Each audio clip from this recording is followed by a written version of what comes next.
Welcome, and in this video I'm going to show you how you can fix SteelSeries Sonar quiet audio.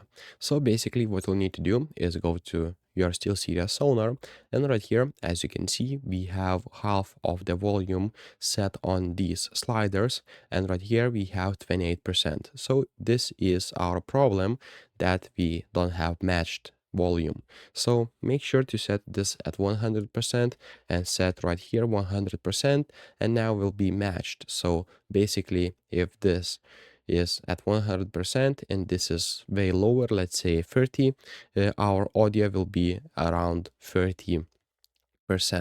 So basically match those, and now you'll have normal audio again. So if this video was helpful, please make sure to subscribe to Guide to Everything, comment down below for the algorithm, and see you in the next one. Peace.